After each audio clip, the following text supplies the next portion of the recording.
You are listening to Something Rather Than Nothing. Creator and host, Ken Vellante. Editor and producer, Peter Bauer. Yeah, sure. In 2020, the Great Pause happened, of course, and it was unfortunately lined up with my 30th birthday. Oh, wow. So I couldn't, do anything big like I wanted to or see any friends. But my partner took me to Savannah for my birthday, and we stayed at the most haunted hotel there and did all the spooky things. And a friend that we had met in Sedona and earlier that year in August lived there, and she was like, I have to show you this place, Blair. It's right up your alley. And it was the Gray Face Museum, which, for those that don't know, it's a 4-story museum run by a husband and wife. And they have some of the most interesting and unique pieces in any type of collection I've ever seen in regards to oddities and whatnot. So yeah, I was so impressed, and I met the owner, and he was really interesting. So I shot a video on my phone, and I've been a filmmaker for 14 plus years now. So it wasn't something I was going into thinking I was going to use.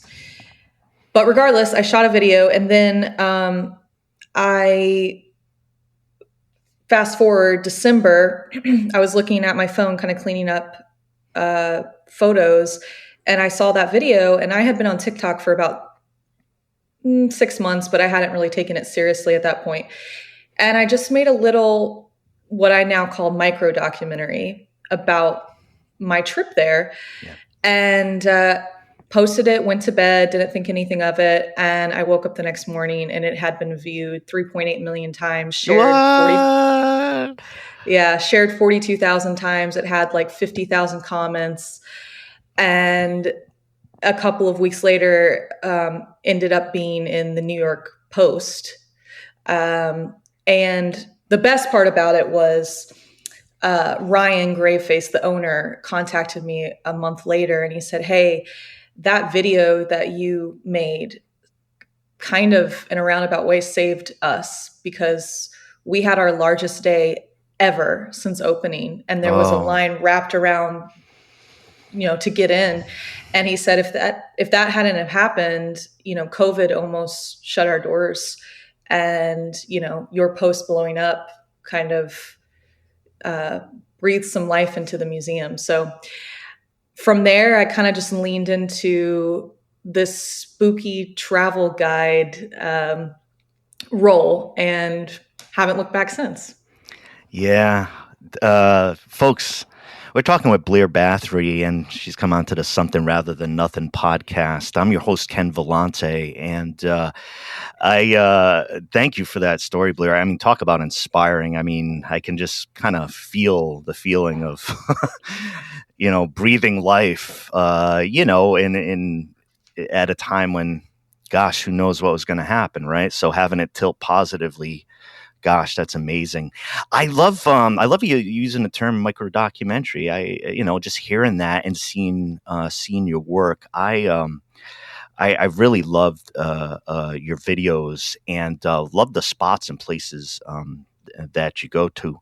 Also, though, the particular quality you have of immersing yourself and not disguising like your immersion within like what this is. And I'm sure you talked about this all the time, but I shared with you Blair Witch Project, and I'm a huge film buff, but I will fight with sword against anybody for found footage films. I will not accept popular prejudice. I will Well, anyway, so we might have that, but with Blair Witch, just knocked me aside like it did most folks. And in my head, I had lived in Maryland for a bit. I knew some of the environs over that way, driven through, stopped in towns like that.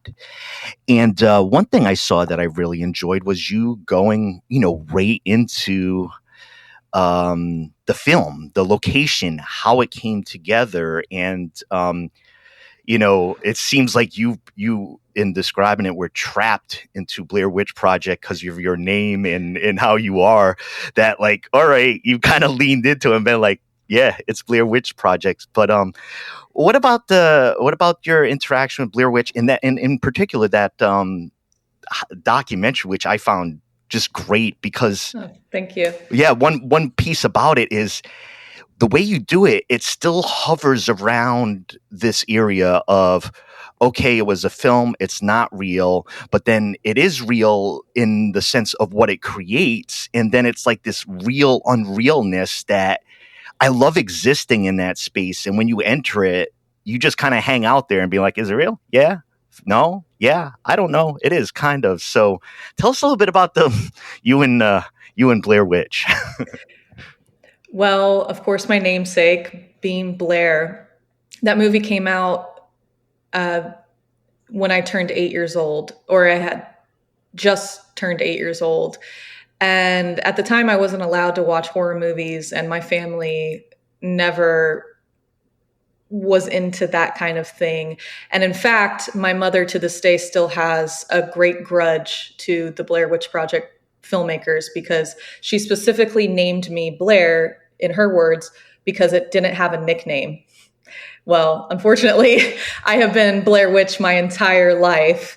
So she was trying to plot out the territory and couldn't. She really was. Yeah. And the universe had different plans. But, that film was so prolific for not only cinema, but marketing and the internet. And also, Ed Sanchez and the other director are both from Florida as well. They went to UCF. So there's also that connection too.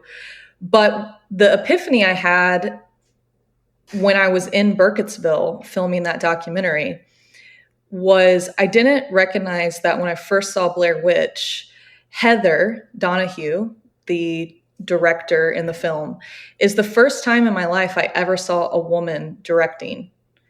And that hadn't connected for me until that moment. And I was standing in the cemetery, and I was actually with Jed Shepard, who wrote The Scariest Movie of All Time, Host, and so, which is also found footage. So that was all just really surreal in itself. But just standing there and kind of recognizing,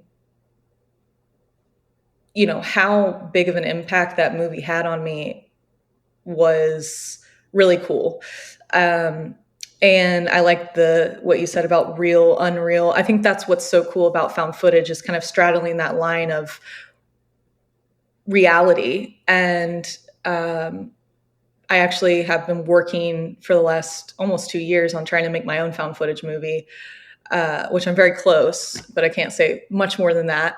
But yeah, it was such a cool experience. And the documentary was not planned. I was on a road trip with Jed because he asked if he could tag along with me going from Chicago to New York, filming some spooky locations like I do.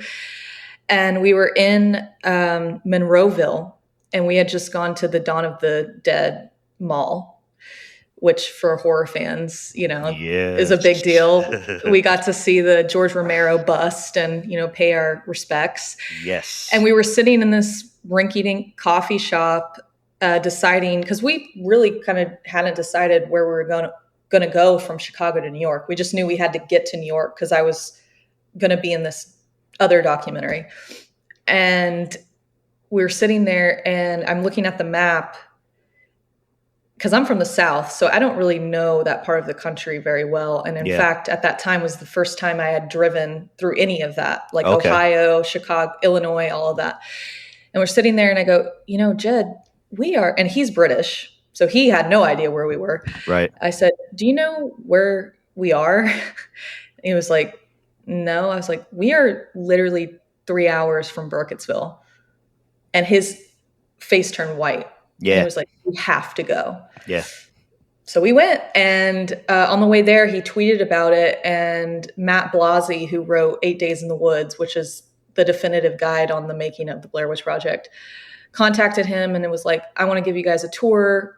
Yeah. Then some of the original cast ended up being there.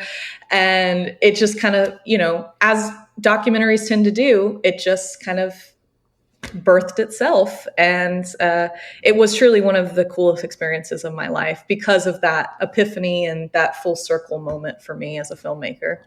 Yeah. Well, gosh, there's so much in there. And I think one of the things that I enjoy about doing the podcast is to stop and hang around and talk about this type of stuff, and the show goes around in a lot of different areas. I've noticed lately that I'm dropping into more of a ghost and spookiness, and I adore horror movies. And I got Susie Block episode coming up, who is in a Horror in the High Desert 1 and Horror in the High Desert 2, Minerva. I love both of those films, but so it's been fun to move into this territory of the different things that I go into. I was wondering about you, Blair. I know you popped around a bit on podcast and Something Scary podcast, and I was wondering what are your thoughts about podcasting, and you do your video,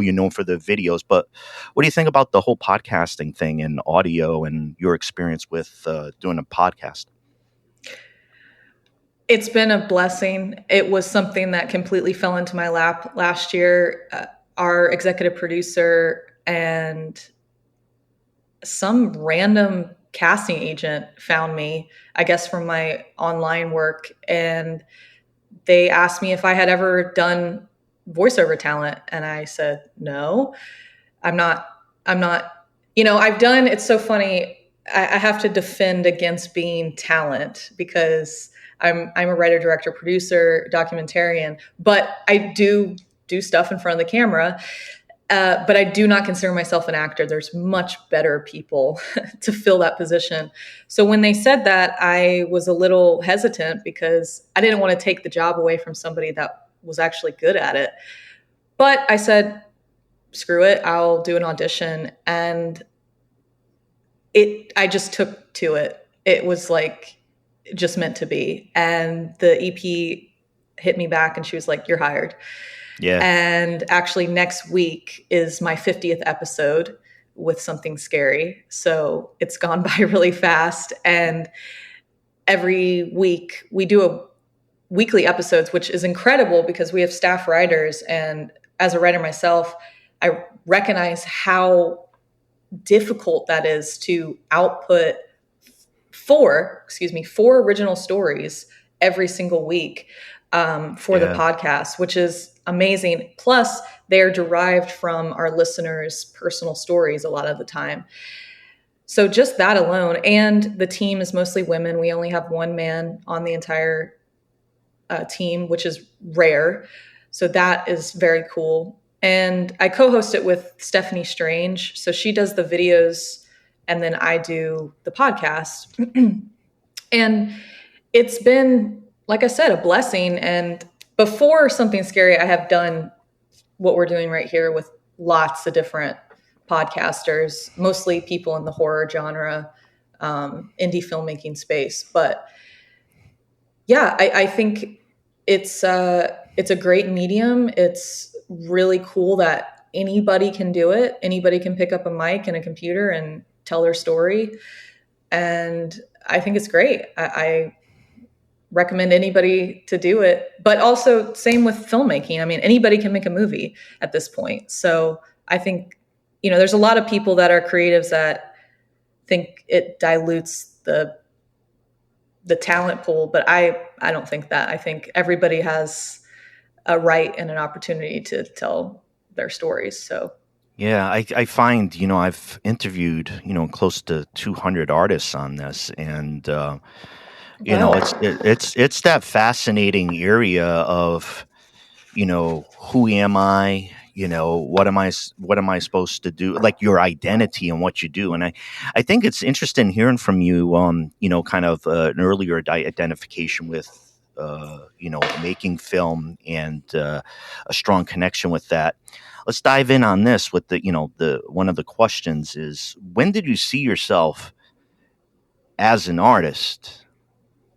When did you see yourself as an artist? Since I was 6 years old. Yeah. Um, the other epiphany with the Blair Witch thing is I got my first high-8 camera, the same camera they used in Blair Witch Project, Yes. a year before it came out. And it was my father was in news media. He was a news director.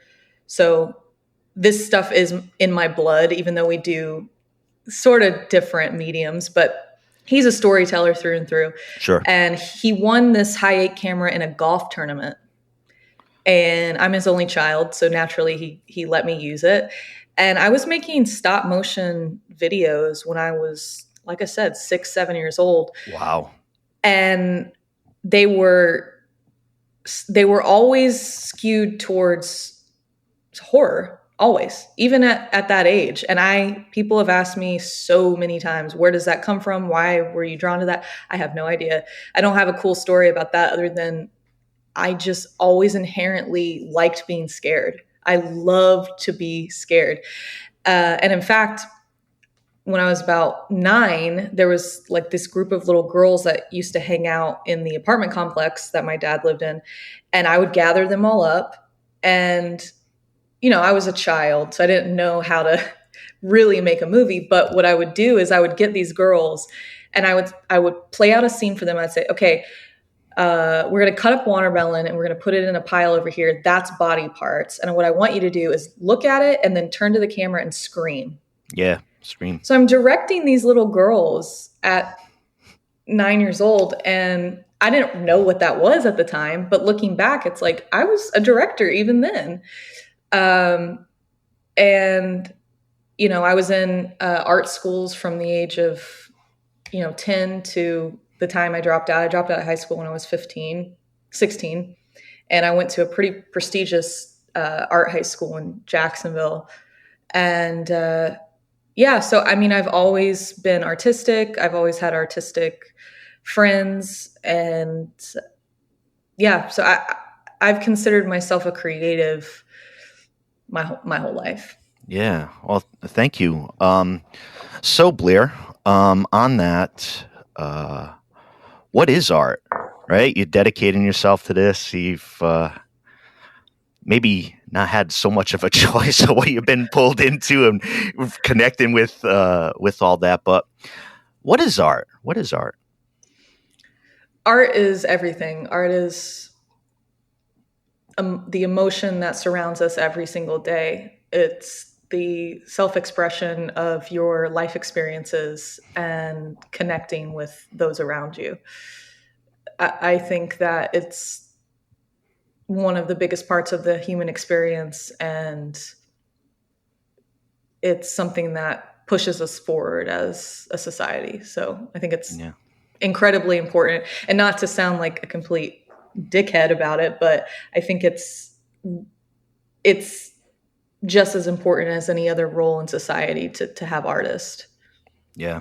I think I feel that too. And I think that when you look out into the world or you look into the United States and say, how do we view artists and what they're up to, And I think that's where like a lot of thinking in my head goes to, because for me, the artists and art is the one thing where you think about the absence of it, then there's no comprehension, and you immediately I go into like a crisis of the thought of being like, well, there's nothing shiny and beautiful and inspiring and bigger than this, and be like, so I view it as that fundamental. One of the things I wanted to wrap back around, and I heard you say this on the Blair Witch, was that you saw the image of the female filmmaker. And I pulling that detail out and for what it meant to you was really inspiring, and just seeing that, and also within horror, right? Because you operate in horror, and it's a weird ass field for women where there's like opportunity and doing the whole horror thing, but it's also caught up into trickier dynamics of what happens to women or victimization. So you and you talked about in working with groups and women and doing horror. Is there something when you're doing that in approaching horror for you, you're going to be doing something different, that the angle is going to feel different coming from you and your female crew? I mean, yeah, as far as working with women, I try and do that in all aspects. I mean, even with the paranormal investigation stuff that I've done, it's mostly all women. And I think it's like all artistic endeavors, the more perspectives you can have, the better. And of course, my perspective is going to be much different than a male filmmaker or a filmmaker of a different race or from a different country.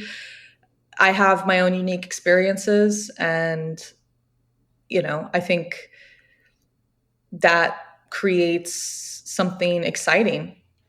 But it's also difficult. I mean, there's only so many roles to fill on a set, and I think we're just now getting to a time where it's slightly normal to see a female DOP or a female producer on set, but it's still less likely than seeing a man in those positions. So, I hope, in the next 20 years of my career, I can help lift as many female filmmakers up and give them jobs and create jobs.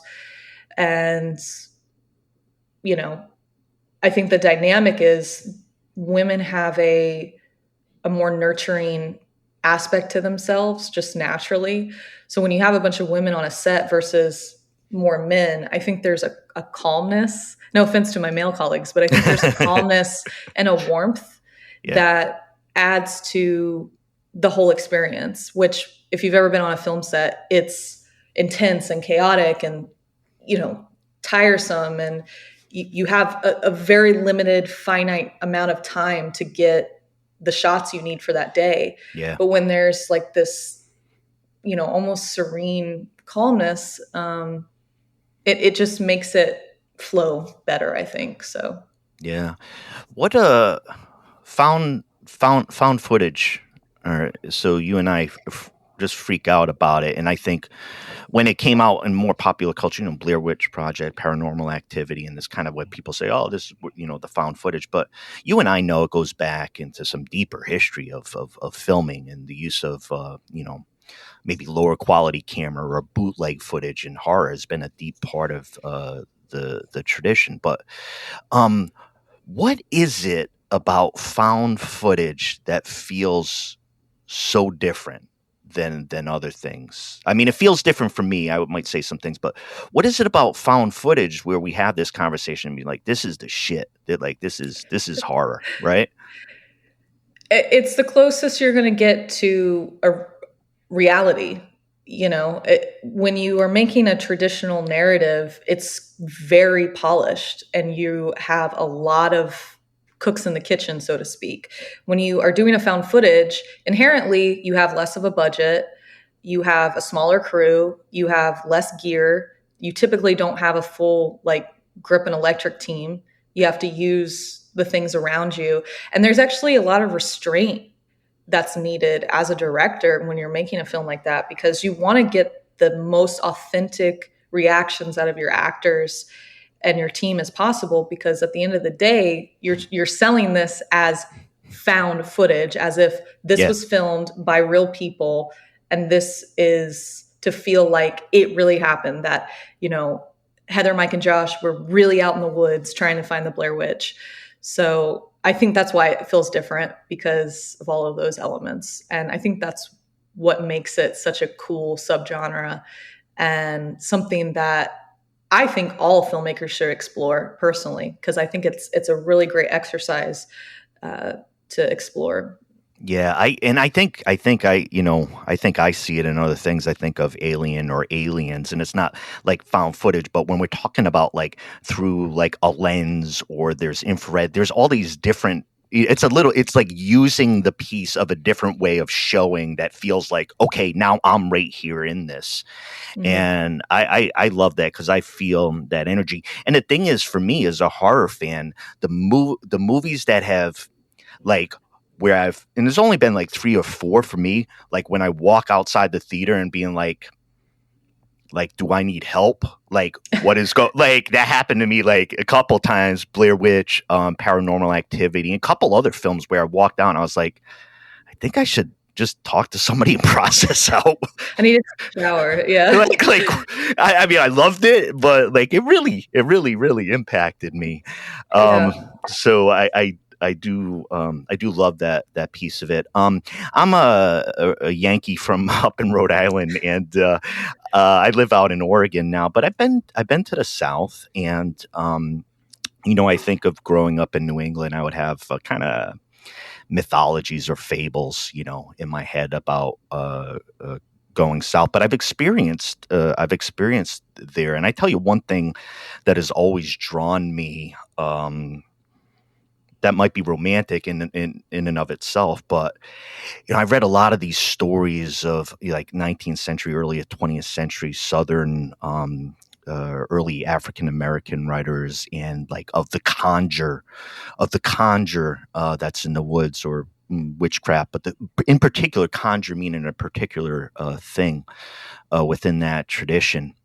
And when I think of that, I think of I went to Savannah once, and Savannah looks like I think it would look like, and how it's been shown to me. It has this swampiness, this gloominess that ghosts seem to be here or nearby, or I don't know at all. But what I'm leading to is there something particular? You're down in Atlanta. Is there something particular about Southern horror, or what's in the woods down by you? Absolutely. I'm actually working on a new short film with an amazing photographer that only shoots the South. And I think him and I kind of connected because I told him I think people don't understand the mysticism of down here. Being from Florida, people have three things they think about when I mention I'm from that state: Disney World, Florida Man, and cocaine in Miami. So I was going to say Miami Vice. Your third one hit it. Yeah. yeah, and I hate that because Florida is so beautiful, and like there's such a unique smell and a feel. There's like an energy and vibrance in the air. And my grandmother's in Apopka, which is only an hour outside of Casadega, which is the psychic capital of the world. And Palm Beach is also known for having a lot of witches and psychics and mystics. And also my mother's from Appalachia, and she doesn't like to admit that, but I lived in East Tennessee for a while, and I lived up in the mountains, and I kind of like reattached to my roots in that way. And the Appalachian Trail, that actually starts in Georgia, very close to where I am. Oh, of course, yeah. Yeah, it's got such a cool vibe to it. And then of course, Appalachia has so many interesting urban legends, and the Hat Man, and Wendigos, and the things that hide up in the trees don't go out into the woods at night, and all those old wives' tales. So yeah, I think there is something really special about down here. There's also an enormous amount of history here. I'm from Jacksonville Beach, which is really close to St. Augustine, which is the oldest city in America. Yeah. And also one of the most haunted cities in America. I think when you get to places like Savannah and St. Augustine, and places that have just this reverence for historical moments in time, I think yeah, you're going to find a lot of ghosts. So, Yeah. Yeah. There's something particular that I like, and I know, and just seeing you, looking at geography and kind of connecting land to horror and the stories back behind it. I see myself as very influenced in terms of horror from where I live. I think like in New England, right? Actually, my first long-term girlfriend lived down the street from the Warrens in Connecticut, mm, hmm. with the Annabelle doll and all that type of stuff. And then when I lived in the Midwest, it's, I don't know, serial killer territory, right? John Wayne Gacy, Jeffrey Dahmer. When I went to Marquette, I lived 4 blocks from Dahmer's apartments, that were Mm. there. And like, there's Ed Gein in Plainfield, and there's this Midwest type of thing. And then out here in Oregon, it's spooky woods, UFOs, and Yeah. it's a different vibe out this way. But I feel I tend to be sensitive and feel what like the weird vibe or the that cultural piece that's in the ears. Where's your favorite locale for found footage? I found footage for me. I always want space to work more effectively through and throughout. Of course, Blair Witch is in the woods. Do you have a? I remember one of my favorites. Record REC. That was in a Spanish movie. Hmm. A a quarantined hotel apartment building there. What's your favorite locale for the found footage when it shows up? I obviously the woods are classic. Um, I like Hell House LLC. I love Butterfly Kisses. I just saw a found footage movie that took place in the desert. I thought there were some really interesting ideas in that. Um, but I want to see something outside of the United States, and I want to see something in a really beautiful location. I'm really interested in the dichotomy of setting a horror movie in a really beautiful place, and like having these horrific things happen to people when they're in the most Yeah, beautiful beach or whatever. I think M. Night tried to do something like that with Old, but it was a miss for me on that one. But I appreciated what he was trying to do, and I think that's cool. For me, like if I'm going to make a film, like I want to do something people haven't seen before. And, you know, I have never seen a found footage movie on a beach or somewhere. The mountains would be cool. Appalachia would be interesting. So, yeah. Appalachia would be interesting. I think I like the idea. Of course, horror. I mean, if we think of a beautiful scene, right? Like everything's geared towards you, letting everything loose and like opening yourself up, and the most extreme violation is the horror to occur there. So, Yeah. yeah, I think that would be a nice spot. Um, what's the role of art, Blair? You talked about what art is, and I'm just going to connect one little question to this. Is I talk to folks nowadays, and sometimes they feel art is more important, or the role of art, as they define it, is more important. What do you think? What do you feel the role of art is here? We're chatting in spring 2023. In my life or in the world? Um, both. Okay. In my life, it's almost an addiction at this point. I mean, I got to get my fix every day. I was just talking to my best friend yesterday. We've been best friends since high school, and he's a filmmaker in LA.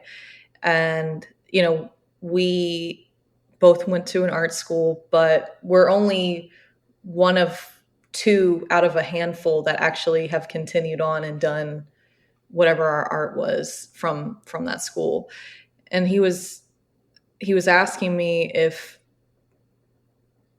because I'm in my 30s, so people are having kids, and a lot of people have been married now for a decade at this point.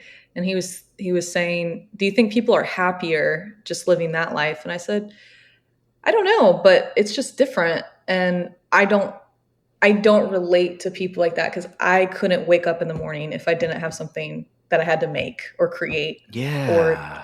fight for. Yeah. And maybe that's, you know, a fault in my personality or something, because it's No, really, really that's your hard. drive. That's your drive, though. That's what gets you to do the Yeah. thing. Yeah. And I've only just gotten to a point in my life where friends and family have accepted, like, this is the role I'm playing in this life.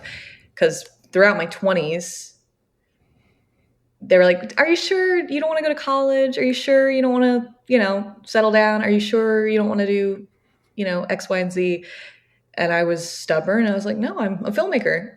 And, I'll be 33 this year, and people are just now finally accepting, like, all right, I guess this is what she's gonna fucking do. So Well, gotta accept it. well, but you should. I want to go back to one of the pieces you had mentioned. You're talking about acting, and when you were talking about that, I was thinking in my head and just seeing, um, the videos that you've done. For me, it was a natural, complete me thinking about you, which, I mean, we haven't met, we're just talking now, but just seeing you on video, the inflection over to acting, I think would just be the quick transformation for you. I think like I think that when you inhabit the space, even as you, Blair, in the graveyard and talking, there is character to it. It's not artificiality, but there's performance to that. So when you're talking about acting, I was like, well, that's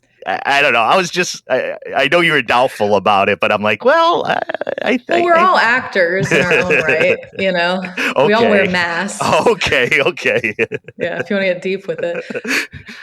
I mean, and as a director, there's a level of understanding of that you need to have, because the director works with the actors, and that's their main job. And I think I just don't want to live the lifestyle of being an actor. Being an actor is really hard. It's a tough job. And I'm not strong enough. Like, it's hard enough trying to be a filmmaker. Yeah.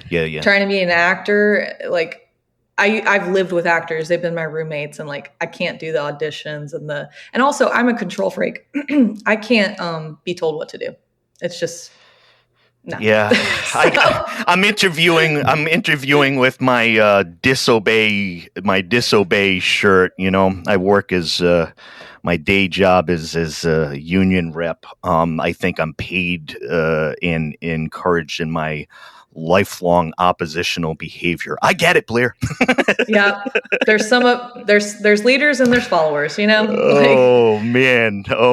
No, it's great to chat about that. I'm going to hit you with the big one, and then we're going to kick around just a little bit more horror or whatever. The big one is the something rather than nothing question, Blair. Why is there something rather than nothing?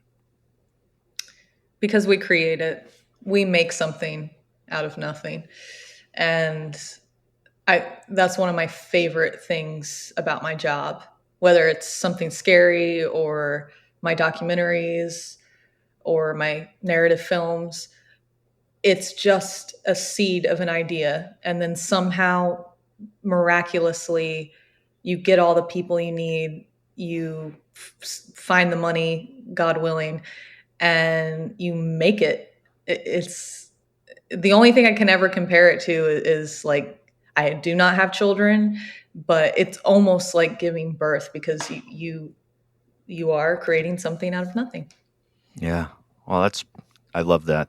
That's incredible. I usually have a bunch to say, like, right after it, but there you go. I drop on that one. I know. It's such a funny question to ask over time, because it's I don't know, it's even meant for me to stumble over, right? But I as far as capturing, what we are humans are doing, right? Like, the idea is, even if there is nothing, or there's like the things are valueless, or things like, I'm going to forge something in this for this reason. And like, that's that resonance to lean into. And that's, you being a filmmaker and wanting to wake up excited to not just do and create like this kind of like Pollyannish type of thing, but you said fight, because like, it isn't like when you wake up and you're talking like horror films, it's like the whole world rallies around you being like, fuck yeah, that's what we want to do. It's like, you have to get in there and get in there and do that. Wanted to ask you just generally about those documentary videos, the mini docs. You go into locations outside of, related to Blair Witch and such. You mentioned one that you bumped into that you were maybe didn't have any expectation, didn't know what you're going to see, and then it was like, whoa, and you captured it. That happens almost every time. Wow. People have asked me before, like, how do I find the locations? It's all different, ways. And sometimes I do research beforehand. Sometimes I'll go to a diner at whatever place I'm at and ask the waitress, hey, what's the spooky shit in your town? So I typically don't, over research where I'm going so I can be surprised and be in the moment. One of the more terrifying ones that I did find was in Athens, Georgia. I was working for a company called Horror Pack at the time, and I was at their shipping facility, and I asked the workers there, hey, what's some spooky shit around here? And everybody kept mentioning the murder house. So they told me the address after work. I drove over there, and it was this big yellow house on the corner of this residential area. And it had this beautiful mosaic on the front of it with a sailboat in it. And I could tell immediately it was abandoned. There was nobody living there. Yeah. And it was really creepy because you could just tell there was something up with the energy of this house. Sure. Yeah. So I pulled into the driveway and I started walking around it. I started filming it. And at this point, I didn't know the story at all. I just knew it was the murder house. And I walked up to the back porch, which had these beautiful, very big glass doors. And I grabbed the handle just to see if it was open. Yeah. And I immediately felt this like shock of energy, and I pulled back and I just felt dread standing there in that moment. And I was looking into the living room from those glass doors. And what I later found out was where I was standing and where I was looking at was where they found the bodies of the homeowners, the husband and wife, who had been stabbed to death with a spear and rolled up in their own carpet by a young boy who was 14 that had been hiding out in their basement for 3 days waiting to kill them. And it's called the Sutton Family Murder House. And that one was intense because I didn't know anything about it. I just knew something had happened. But to find out after the fact that I was staring into the exact location of where these poor people were found was intense. Wow. With the stories you tell, I need to allot myself dead air, dead space time to allow some of it to sink in. Wow. Yeah. That's incredible. That energy. I wanted to tell you this, just the locations, and maybe it fits what we're talking about. Places where I felt I'm not particularly sensitive to those energies for myself. And I've talked about this with folks. I'm an empath and connect with the hundreds and thousands of people, union rep, arts organizer, and I connect in that way. But I've never felt a strong, sensitivity to the other or anything like that. But I tell you, in both places I have felt that were definitely south of the Mason-Dixon was like Harper's Ferry. And I'm thinking actually maybe in my head tied to the Civil War battlefields in Tatum, kind of places of mass war death. I don't know. Maybe I was more sensitive to it in that area. But locations and the energy they have. And hey, once you told me they're telling the story about Murder House, I'm like, okay, here we go. Right? Hey, what is it? It's not like old man Foster's, rickety shack. It's Murder House. Yeah. Well, I've been to, I do believe that I don't know if you've ever seen the original or the remake of The Grudge, but that's what that movie's about is, you know, locations. It's almost like the earth absorbs the energy of these, you know, tragedies. I've been to the UT clock tower shooting site, which Oh was yeah, yeah. very intense, which was the largest mass shooting at the time in the U.S. There was the Uh, bell tower or something, right? yeah, the There. UT clock tower. Yeah, A former Marine went up there and yeah. shot a bunch of people, and then he was killed. And then I also went. So that's in Austin, Texas, and also in Austin, Texas, I went to the yogurt shop murders, which were infamous murders of four little girls in a yogurt shop in 1993, which is still unsolved to this day. Wow. And it's one of the most horrific crimes I've ever read about. I mean, they were Yeah. just brutalized the poor kids. So places like that. I mean, you and what is strange sometimes when you go to these places like the UT clock tower and the yogurt shop, which is now a Persian rug store in a just a normal, you know, shopping center. Everybody's just bebopping around, you know, living their life, of course. Yeah, And yeah. I just sometimes I stand in these places. I'm like, do they know? Do they know what happened here? And there's something eerie about that. Is that, you know, you're where we live and the places we go to every day. You don't know the history of these places sometimes, and yeah, I think about that a lot, and I think, you know, for you picking up some of the energies around that, I think there's a sensitivity where you're like, "Hey, folks, like something's off here." It's like, you know, and you would have the perspective of people kind of, you know, walking their dog, and you'd be like, "Oh, haunted spot!" yeah. Like just energies there.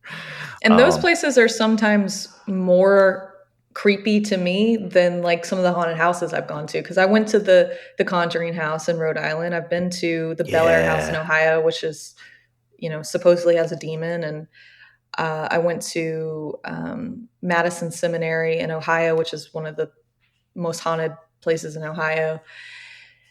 Those places are less scary to me than the Sutton family house or UT clock tower, because it's like people are just walking by like nothing's happened. You're going to the haunted houses like expecting a ghost, but like just these random kind of innocuous locations, there's definitely something really creepy about that.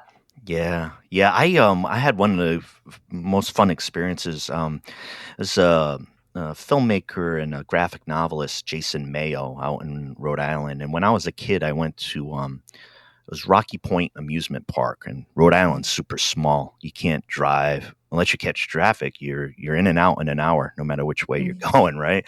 And so small state, very unique culture. But this was the amusement park that was down in the mid part of the state, Mm. and you know, mix of urban legend, mix of crime and mishap and mayhem, and a mix of, you know, haunted rides. And he captured a lot of that mythos in Tales of Rocky Point.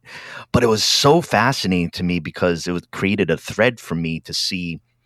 There was this one ride was like House of Horrors. It had like a Viking, and the Viking's axe came down on one time on somebody, Mm. and they thought it was real, and weird mishaps on rides. But the thing is, these rides, because they're so expensive, they kind of repackage them, refurbish them, and then they show up in other places. So, like the Flume went to Japan, and then another one went to some other place. So, like starting to follow, I'm like, there's something going on with these rides. Because when I was a kid, I was on it, and it was, you know, just stuck in my head. And then following, you know, even objects, right? Like you were talking about Mm. the museum of objects and what Mm. energy they hold, right? Of when you did that video of like, if it's tied to a serial killer or it's a unique piece of something that's connected to a tragedy, it's what do you do with that? It's like, you know, even in terms of art, like how do you handle it,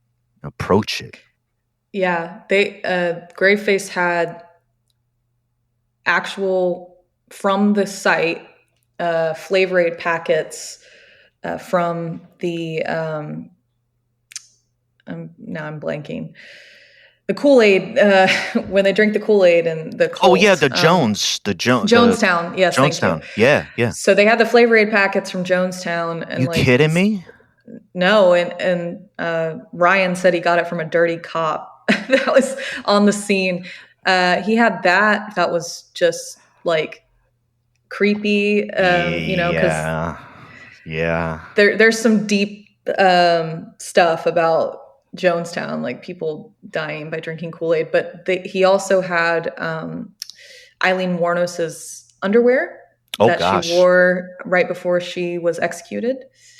That was very strong, like just the presence of that. He had a ton of art from John Wayne Gacy and Charles Manson, and he had the shoes of Joseph Druce, who was an inmate that crushed the skull of another inmate who was a pastor that abused children, and he killed him in prison. And Ryan has the shoes that killed this man. So stuff like that. It's just like, whoa, yeah, that's Well, I think I enjoy the mere question of what to do with that stuff, because I could say for myself, I'm not going to apologize for a deep, morbid curiosity towards all of it. Now, what do you do with it, or whether you want it or view it? Those are all questions for individuals, but it's a provoking territory. Oh yeah, I mean, I've had. I don't get as much hate as I thought I would making some of the videos I make. The true crime stuff is definitely more polarizing than the ghost stuff, which I find really ironic, honestly, because it's all about dead people. I mean, all of these stories are about people that have died, typically in tragic ways. And I never tell stories of recent murders, and I don't talk about kids. The only time I did that was about the yogurt shop. And the only reason I did that was because it's still an unsolved case. And I visited John Benet Ramsey's gravesite, just because I've had a fascination with her my whole life, because we're the same age, or we would have been. Okay. Yeah. But yeah, I mean, the way I see it, what I do is no different than somebody that works in media for a news channel. And in fact, I feel a little more respectful sometimes. Like I said, my dad worked in news media. Yeah. They are on the scene mere minutes after somebody has been tragically maimed or killed or whatever the story is. Yeah. And the whole point of being there is just to get the story. There's no, regard for the family and what happened, or anything like that. Who, where, when. Yeah, just the basic details to get it out. And it's salacious too. I mean, at the end of the day, the news has got to make money too. So, my point is that I think with all of this stuff, kind of like you said, like it's a choice. And I think with the items, it's called murderabilia. I think it's the right place for it as a museum, because an individual can choose to go inside the museum and look at it. Like, know what you're getting when you buy a ticket to go to Graveface. So, yeah. Yeah. Well, I find it fascinating. I mean, I talked just in a recent episode, on the same point was Bobby Beausoleil, and I believe, and he was an artist in prison, and those questions come up, right? Because if you think about art and art object, we do get attached to whose hand they came off. We know a Warhol is a Warhol and came out of the factory. Like, we attach to that type of thing. And I find it always such a fascinating interaction with art is, the thing in and of itself, and then whose hand was connected to it and how. Blair, tell us where to find, like, your work. You mentioned TikTok, your videos and YouTube. To tell us where to find the things that you do, and maybe things you'd like to point out in particular to folks. Sure. You can find me literally anywhere on the internet. If you just Google my name, you can find, I'm actually officially, according to Google, a internet influencer. So Yes, Blair that's Bathory, that's influencer. interesting. Yeah. Yeah, Instagram, TikTok, YouTube. I post longer documentaries on YouTube. And then I post, like I said, my micro stuff on all the other platforms. And I mean all of the other platforms. I think maybe you found me through Instagram, but yeah, I post all that same content on TikTok with some additional stuff. I would say if anybody wants to dive deep, go to my YouTube, because I have some new documentaries coming out, and also have a show on something scary that will be finally airing, I think, next month on their channel, which is called Fright Scene, which is all about what we've been talking about, spooky locations all over the world. Yes. And some of these places I went, nobody else has footage of. So it's some pretty unique sites. And hopefully very soon I can announce some other cool stuff, some bigger projects. But yeah, I'm all over the internet. You can find me anywhere. Oh, it's so great. This question, there's a certain randomness, but I just wanted to ask you, and I didn't never seen any videos. You familiar with the bone ossuary in Sedlec in Czech Republic? It's a church, Yes. with all bones that create all the objects, like the religious objects and such. I don't know. I just thought of that when we were talking about your videos. I actually made a video not too long ago about sites I want to visit in 2023, like dream sites, and that was included in the video. But I also went to a church in Milan in 2018 before I was documenting all this stuff, and it was similar. They had skulls from ceiling to floor, real human skulls in the church. It was, I don't know if beautiful is the right word, but it was stunning. I saw it so long ago. I actually saw it about 25 years ago. And listeners, it's Sedlec in the Czech Republic, and it's called an ossuary, and it's actually a Christian religious place of worship. And for my sensibilities, I'm like, how the hell? Like, I know Christianity is like bones and spirits. Like, I get all that, but I'm like, why is everything made of bone? Like, and it was a place for folks to be interred in a particular way in consecration, but also to be a holy place, much more maybe connected to bones and dirt. So, yeah. There's actually, I've been all over Europe, and I work with a lot of Europeans. There's a completely different acceptance and understanding of morbid, more, life after death, and a reverence that Americans don't have. And I don't think we understand. But, culturally, they've just been around longer. I think, when I go to the UK and Italy and stuff, they're just more chill about talking about this kind of stuff. It's not like, you don't have to be super PC. Like, I was in this place called Guernsey, which was famously occupied by the Nazis during World War II. And everybody just kind of talks about it like it is what it is. It's just a matter of fact.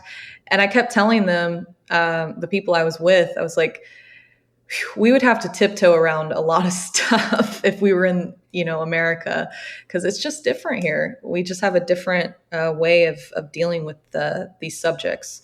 So, yeah. I much prefer going. I much prefer going to places in Europe, just because it's like, oh, you want to see where this crazy historical murder happened? Yeah, let's go. Come on, hop in the car. So, Yeah, I do enjoy that myself when I've been over there, and I'm sure taking your words about some of the different ways of talking about history or sharing, and um, Blair Bathory, Blair, it has been a great pleasure to talk with you on the podcast. Uh, I enjoy everything that we were talking about, and Thank you. yeah, and really appreciate your work and what you create. And I will say, just hearing about some of your talk of maybe creating found footage It's film in the and works. that's I could not be more excited, and will learn at appropriate times what the heck is going on. But Blair, thanks so much for coming on to the podcast. Thank you. It's been a pleasure. I really appreciate it. Awesome. All right.